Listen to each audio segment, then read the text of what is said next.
I'm going to get Xanax. This is it. I'm done. I'm not happy anymore. I told him about the green folder. I said I need everybody to get them letters, and I left. I took $100. I went to Lexington Market.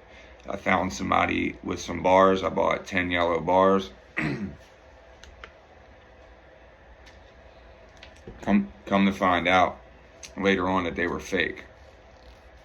I got in my car. I started eating them. I started sniffing them, and then I started thinking like, oh, I'm driving. Now what?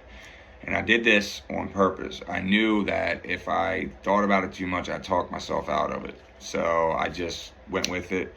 And as I was driving down the road, I started thinking like, I'm going to hurt somebody else. So I went to Arundel Mills Mall in Severn, Maryland. I walked around a little bit, and my cousin kept calling, and I kept declining it. My friend must have called him, and I wasn't really feeling anything. And then I realized they were fake.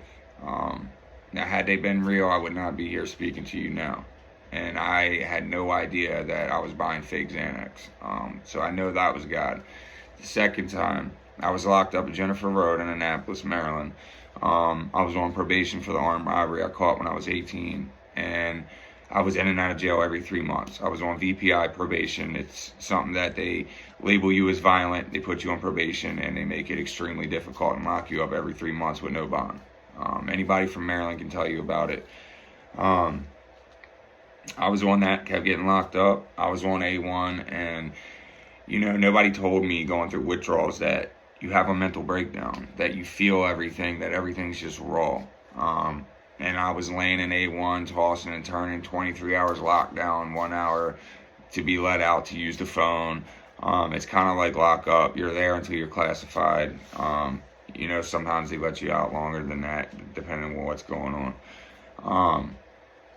And I was in that cell tossing and turning, and I just got tired of it. And I tied the sheet around my neck. I wrapped it around a couple times, and I knew prior, like I've been choked out. I'm sure a lot of people have. You put a little pressure there, and then you go out. It's just like your sleep.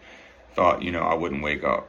And I laid there tight as I could, and I wrapped it around multiple times so I wouldn't be able to get it undone if I passed out. And I thought I'll just fall asleep and never wake up. And it never happened. Years go by, I get out.